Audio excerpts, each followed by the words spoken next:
আমাদের বাগানকে ফুলে ভরিয়ে তোলার জন্য ম্যান্ডিভিলা কিন্তু একটি উপযুক্ত গাছ। এই গাছটিতে আসে প্রচুর পরিমাণে ফুল এবং এই ফুল দেখতেও খুব সুন্দর হয় এবং বিভিন্ন কালারেও অ্যাভেলেবেল থাকে। তো এই ম্যান্ডিভিলা ফ্লাওয়ার প্ল্যান্টকে কি করে কেয়ার করব, কি ধরনের খাবার দেব এবং কিভাবে একে সমস্যার হাত থেকে রক্ষা করব থাকবে আজকের এই ভিডিওটিতে। তো চলুন ভিডিওটি শুরু করা যাক। আমার এই ম্যান্ডিভিলাটি হোয়াইট কালারের। এছাড়াও ম্যান্ডিভিলার কিন্তু আরও দুটি কালার অ্যাভেলেবেল থাকে, সেটা হলো একটি পিঙ্ক এবং একটি রেড। এই তিনটি কালার আপাতত দেখতে পাওয়া যায় ম্যান্ডিভিলাতে। তো এই ম্যান্ডিভিলাকে কেয়ার করা কিন্তু খুবই সহজ, তাই আজকে আমরা প্রথমেই এই ম্যান্ডিভিলার বিভিন্ন কেয়ার সম্পর্কে জেনে নেব। ম্যান্ডিভিলা ফ্লাওয়ার প্ল্যান্টের কেয়ারের মধ্যে প্রথমেই আসি এর সানলাইট রিকোয়ারমেন্টের উপর। ম্যান্ডিভিলা ফ্লাওয়ার প্ল্যান্টটি কিন্তু ডাইরেক্ট সূর্যের আলো খুব পছন্দ করে। একে এমন জায়গায় রাখতে হবে যেখানে 4 থেকে 6 ঘন্টা সূর্যের আলো এ পেয়ে থাকবে, তাহলে এই ম্যান্ডিভিলা ফ্লাওয়ার প্ল্যান্টে প্রচুর পরিমাণে ফুল আসবে এবং এর গ্রোথও ভালো থাকবে। দ্বিতীয় হচ্ছে ওয়াটার রিকোয়ারমেন্ট। ম্যান্ডিভিলা ফ্লাওয়ার প্ল্যান্টটি কিন্তু আর্দ্রতা খুব ভালোবাসে, কিন্তু আর্দ্রতা ভালোবাসে মানে এই নয় যে মাটি অতিরিক্ত ভিজে রয়েছে তারপরেও জল দিতে হবে। যখন এর মাটির শুকনো ভাব আসবে ওপরের অংশ, তখন একে জল দেবেন, তাহলেই ম্যান্ডিভিলা সুস্থ থাকবে। অতিরিক্ত জল দিয়ে একে রাখবেন না, যদি এর গোড়ায় জল দাঁড়িয়ে যায় তাহলে কিন্তু গাছটির ক্ষতি হওয়ার সম্ভাবনা প্রবল থাকবে, তাই একে ব্যালেন্স ওয়াটারিং করবেন। যেহেতু ম্যান্ডিভিলা গাছটি টানা রোদ্দুরে থাকছে, তাই এর জলের পরিমাণ কেমন লাগবে সেটা মাটির উপরি অংশ খেয়াল রেখে জল দেবেন, তাহলে এই গাছটি কিন্তু খুব সুস্থ থাকবে। আর যদি বৃষ্টি অনবরত হতে থাকে তাহলে একে বুঝে শুনে জল দিতে হবে। বৃষ্টি থেমে গেলেই জল দেব এমনটা নয়, বৃষ্টি থেমে যাওয়ার পর এর গোড়া শুকিয়েছে কিনা সেটা অবশ্যই দেখে নেবেন, তারপর একে জল দেবেন। থার্ড হলো ম্যান্ডিভিলাতে ফুল বেশি কি করে পাবো। ফুল বেশি পাওয়ার জন্য প্রথম দুটো পয়েন্ট আমি বললামই, যে দুটোকে অবশ্যই খেয়াল রাখতে হবে যে ম্যান্ডিভিলা গাছটি টানা সূর্যের রোদ পাচ্ছে কিনা, সঠিক ওয়াটারিং হচ্ছে কিনা, মাটির আর্দ্রতা বজায় থাকছে কিনা। এই তিনটে মুখ্য জিনিস যদি বজায়মান থাকে তাহলেই দেখবেন ম্যান্ডিভিলাতে কিন্তু প্রচুর পরিমাণে ফুল পাবেন। ম্যান্ডিভিলা গাছটিতে আমরা বুশি কি করে করব। ম্যান্ডিভিলা গাছটিকে বুশি করার জন্য প্রথমত তো ভালোভাবে খাবার তো অবশ্যই দিতে হবে, তার সঙ্গে যে কাজটি করতে হবে এই ম্যান্ডিভিলার যে এই মাথাগুলি রয়েছে সেখান থেকে হালকা সফট প্রুনিং করতে হবে, তাহলেই কিন্তু ম্যান্ডিভিলা খুব তাড়াতাড়ি বুশি হয়ে উঠবে। এই ম্যান্ডিভিলা ফ্লাওয়ার প্ল্যান্টটি কিন্তু দেখতে অতি সুন্দর হয় এবং বুশি হলে ফুলের পরিমাণও বাড়বে, দেখতে আরও সুন্দর হবে।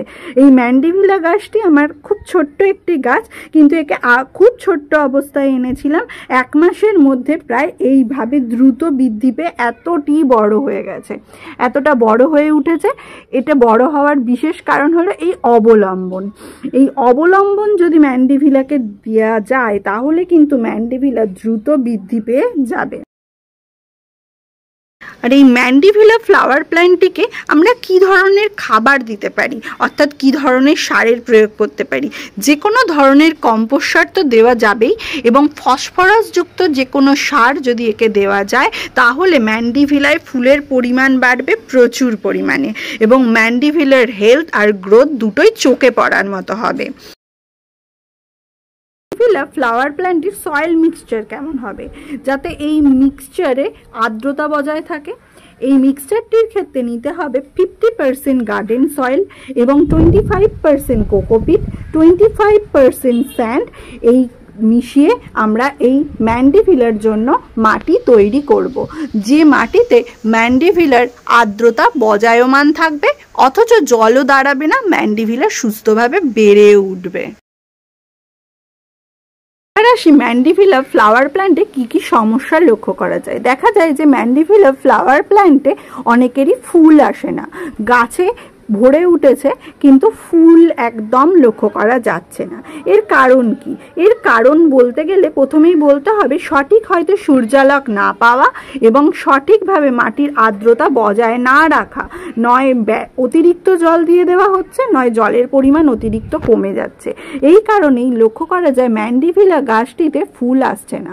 অর্থাৎ ম্যান্ডিভিলা গাছটি যদি ছায়াযুক্ত জায়গায় রাখা হয় তাহলে কিন্তু এর ক্রাইটেরিয়া পূরণ হবে না এবং ম্যান্ডিভিলা গাছের সঠিক গ্রোথ এবং হেলথ বজায় থাকবে না।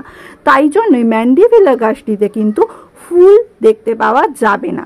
অ্যাকচুয়ালি ম্যান্ডিভিলা গাছ কিন্তু ছায়া একদমই পছন্দ করে না বললেই চলে।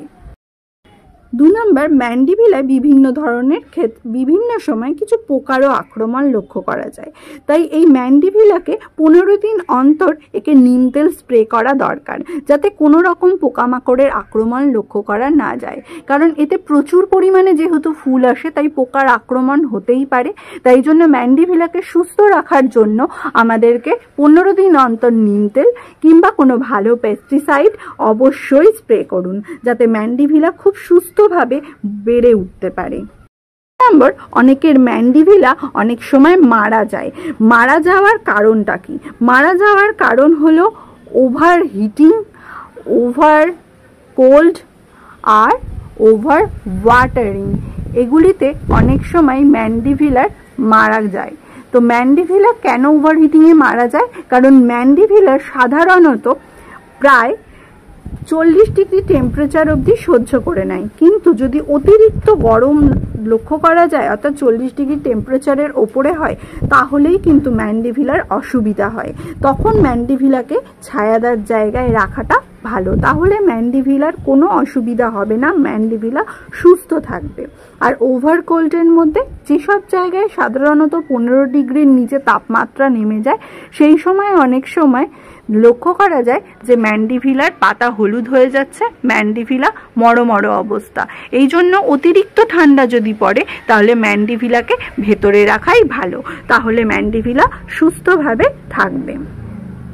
সবসময় বলছি ওভার ওয়াটারিংও কিন্তু ম্যান্ডিভিলার ক্ষতি করে থাকে। তাই ওভার ওয়াটারিং কখনোই করবেন না।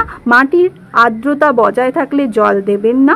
যদি আর্দ্রতা একদম উপরি অংশ শুকিয়ে গেছে, আর্দ্রতা নেই, তাহলেই জল দিন। তাহলে দেখবেন ম্যান্ডিভিলা মারা যাচ্ছে না, ম্যান্ডিভিলা সুস্থ আছে। ম্যান্ডিভিলা প্রোপোগেশন।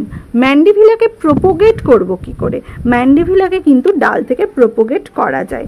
ম্যান্ডিভিলায় দেখুন কিছু গাঁট লক্ষ্য করতে পারবেন, এরকম গাঁট রয়েছে। এই গাঁটগুলো থেকেই যদি আমরা কেটে নিই বসাই তাহলে কিন্তু খুব সহজে প্রোপোগেট হয়ে যায়। আমি দেখাতে পাচ্ছি কি না জানি না ক্যামেরায়, এরকম গাঁটের পাশ থেকে দেখুন শিকড়ের মতো রয়েছে। এই অংশগুলিকে যদি আমরা বসাতে পারি পাকা ডাল নিয়ে তাহলে কিন্তু ম্যান্ডিভিলা ইজিলি প্রোপোগেট হয়ে যাবে। এইভাবেই ম্যান্ডিভিলার কেয়ার করুন এবং আপনাদের ম্যান্ডিভিলাকে সুস্থ সবল করে তুলুন। আর প্রচুর পরিমাণে ম্যান্ডিভিলা থেকে পান প্রচুর ফুল। এইভাবে আপনাদের ছাদ বাগানকে আলোকিত করে তুলুন এবং আপনাদের ম্যান্ডিভিলাকে ভালো রাখুন। আজকের জন্য এইটুখানি, দেখা হচ্ছে নেক্সট ভিডিওতে। আর আমার এই ভিডিওটি যদি আপনাদের ভালো লেগে থাকে তাহলে অবশ্যই একটি লাইক করবেন এবং সাবস্ক্রাইব করে দেবেন। তো আজকের জন্য টাটা।